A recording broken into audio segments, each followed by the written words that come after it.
Beru, to je ono, o tom jsme mluvili celou dobu.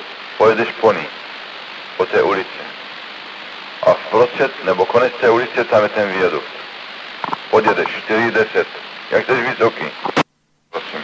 Rychle slyšel zprávy, teďka u Rokyce navaroval autobus šoféra, ještě jeden mrtvý naraz o 6:30 ráno. Ten neslyšel, já tady přikládám, mám hlavu jak špalek z toho. Tak kde, na zastraně Rokytové? Ne, u Rokycan, D5, na druhé straně republiky. Ale takhle, co se stalo, prosím, ty autobus narazil do chodce? Ne, stěl z dálnice, asi chrápal, nebo to neřekli, ještě to je čerstvý, takže šofér na místě a ještě jeden pasažér asi. Převážně děcka tam cestovali, takže tohle. Já to je jenom kusá informace před 8, jako dopravní info. Jo, víte. A ty jsi spal v autobuse, nebo co, že nechce se ty spát?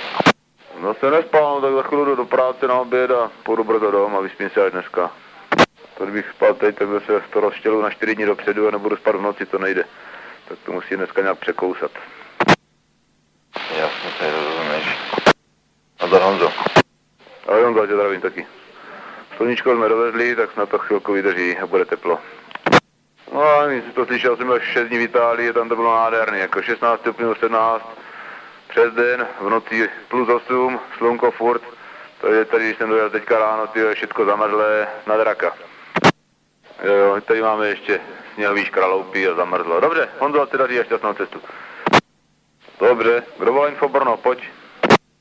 Na Pražáku to tam záníš, tam se dá dostat z více směrů, ale ideálně kolem United Bakery, dříve Delta Pekáren, to znamená 194. sjezd do centra a první svížák, jak je značený na Bohunice a horní Heršpice tuším, tak tam skloutneš dolů, odbočíš 2krát doleva a tu budeš mít po levé straně před sebou pekárny, Bakeries United a bývalý Delty a to je Pražákova.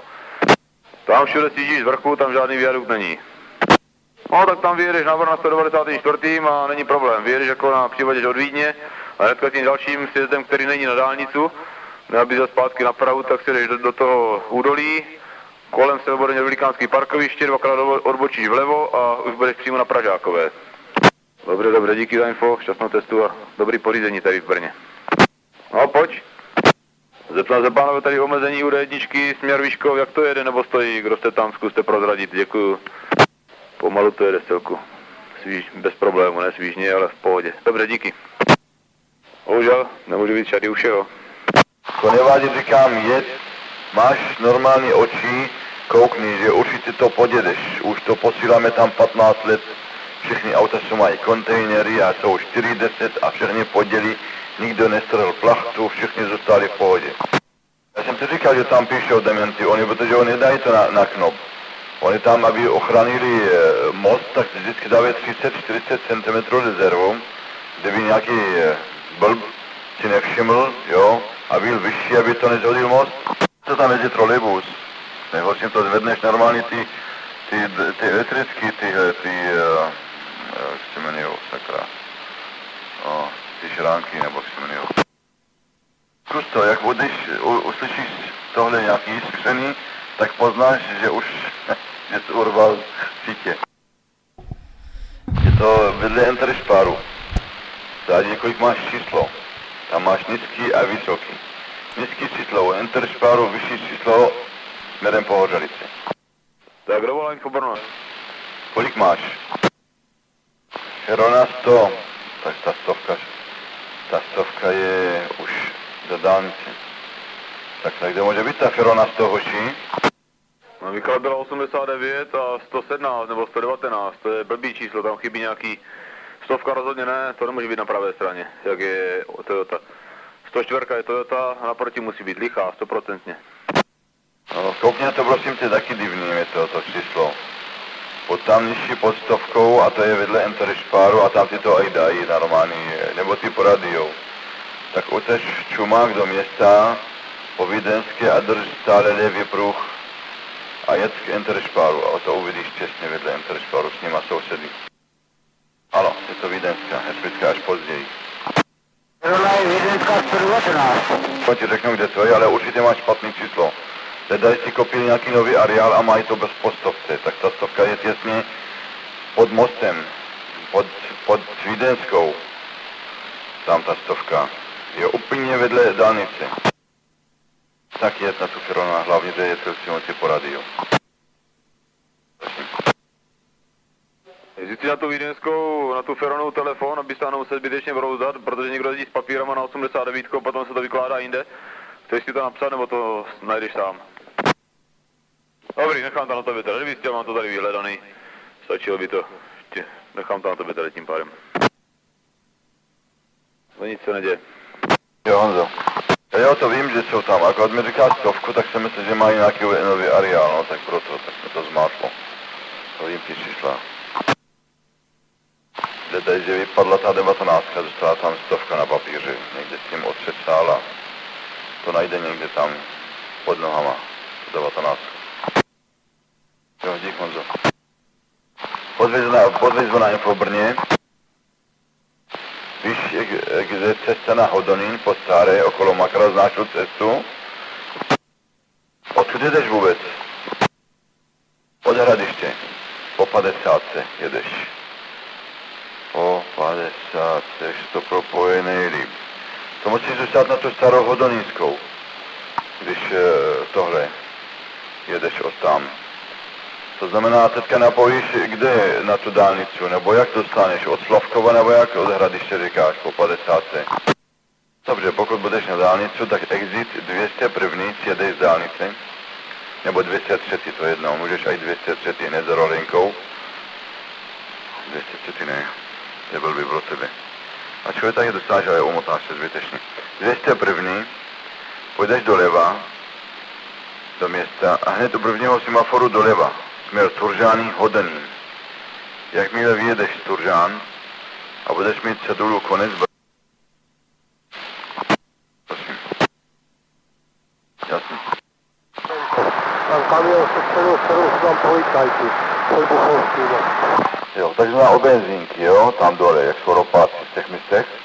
Jsou policajti pod Buchlovákama, směr Hradiště. Neberu. Ahoj Karle, beru tě, povídej. Jo, dobře Karel, díky za info, takže Brno, Vyškov, Olomouc, celku dobrý. D2 měl v pohodě zatím, si nikdo nestěžoval, jo, až do Břeclavy, na Kouty skoro. Město hezký, ahoj. A u kasárem v Židenicích se děje co? Někomu něco vadilo u kasárem, je tam hustý provoz, nebo se tam něco stalo jinšího, závažnějšího?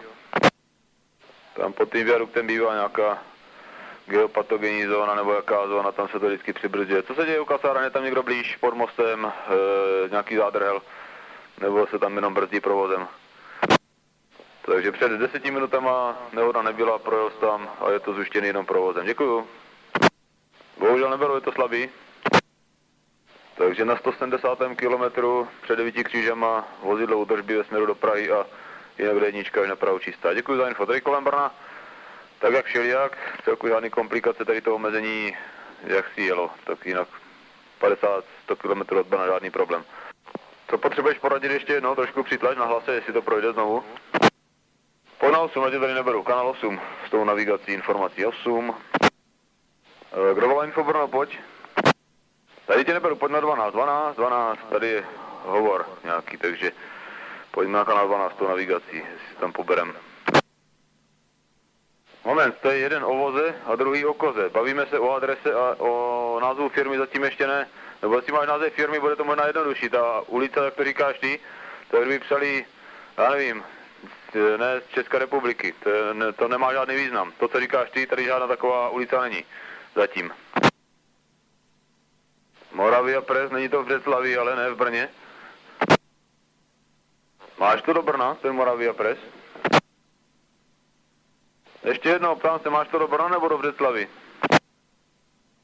No jak to nás nezají, to je u Póny, nebo u Póny to je něco, tak to je v Břeclaviáku, kde je Moravia Press. Nebo ví někdo tady z místních, co jste tady v okolí Brna, kde je v Břeclavi, jak tam najede, který sjezd a jak se tam vymotá na pár křižovatkách? Ano, pobral jsem dvakrát totéž, to znamená dojede do Břeclaví, na světlech odbočí vlevo k vlakovému nádraží a 150-200 metrů po levé straně je Moravia Press. Dobrá, a sjezd teda 48. Břeclav, jo? Nebo co to tam je? Dobrá, takže pode dvojce do Břeclaví, 48 km sjezd Uherské Hradiště, Strážnica Břeclav, Dvakrát vlevo a nemůžeš to minout. Stačí tak? Není to teda v Brně, ale jedeš do Břeclavi. Ne, tak na Moravia Pres a ulicu, která tady v Brně není vůbec, ale u Póny, myslím, že to tam možná bude v Břeclavi. Ten kolega ze Slovenska, pobral z toho? Co rozuměl? Info Brno. Je to v Břeclavě. Kdo tady volá Info Brno? Kdo volá Info Brno, můžeš. Křížení D1, D2 Bratislava, centrum. Půjdeš do centra a za benzínkou zahneš doleva okolo Baumaxu, přijdeš ke kruháču a máš vpravo a vlevo tu ulici. Co zháníš tam na tu, co to je za firma? Servis čeho? Jo, to na levé straně od toho kruháču. Za benzínou doleva okolo Baumaxu, ke kruháču a okruháču doleva. Jako zestali ve směru na Kroměříž. A nevím, prosím, že nějak info, jak mi vchodí vysílačka, jedna věc, a druhá věc, jak to vypadá na Prahu, prosím, že je od vás. Chodíte dobře, slyšíš sám na zpátek, jak to funguje pěkně, hezká modulace a D9. A na Prahu máš to v pohodě. A kde je ta hlídka, nebo co říkal policajti, kde je? No je to prosím, že na ten novém úseku ty dálnice jako na Kroměříž do Vyškova, jo, jak jedeš. Byli teďka u odbočky na Morkovice Snížaný a byli jako ve směru na Kroměříž, jo, takže tam to berou, no. Tam byla tam jedna hlídka a brali tam nákladáky, měl tam nějakou spopku teďka nastavenou. Je to na tom novém úseku ty dálnice jako ve směru na Kroměříž. Dobrá, no, čau.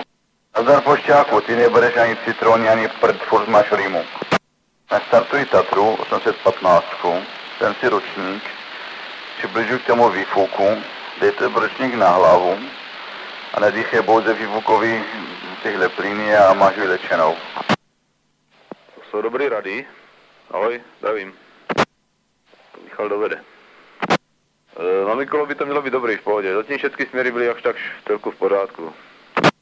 Dobře, takže novinka u tanku 28 km na D2, policajti. Děkuju. O Lipůvky na Kruháču teda říkáš kolonka na 4 hodinky a jinak Svítavý Hradec Králové v pohodě. Dobře, díky. Jo, takhle, takže ve směru do Brna, u Lipůvky fronta, ve směru na Svítavý, je to tam plynulé. Děkuju. Že ale nic vážného tam není. Dobře, díky za info. Tady kolem Brna zatím je klid. Ano, kdo přijíždíte od Svítav do Brna, tak tady před odbočkou do tunelu stojí v protisměru bílá oktávka s radarem, jo, bacha na to. Takže přijezd od Svítav do Brna, bílá oktávka v protisměru s radarem. To je ten nový policejní prezident, jakože budou všechny radary 365 dní v roce jako funkční. No, to je největší biznis, radary, no. Navíc takovým počasí to se hodí, že jo?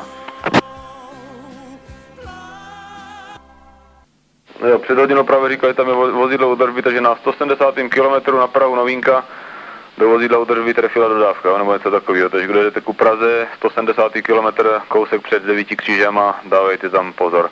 Jinak, to jsem slyšel teďka aktuální informaci, že ta firma Goldwell by měla být za bývalým startem velké ceny, to znamená před Bosonahama na pravé straně. Jo? Takže jak tady sjedeš u Bohnického špitálu, odbočíš doleva na tu 602, sklouzneš se z kopca dolů, a pak bude ta táhlá rovinka, tak po pravé ruce bys to měl mít.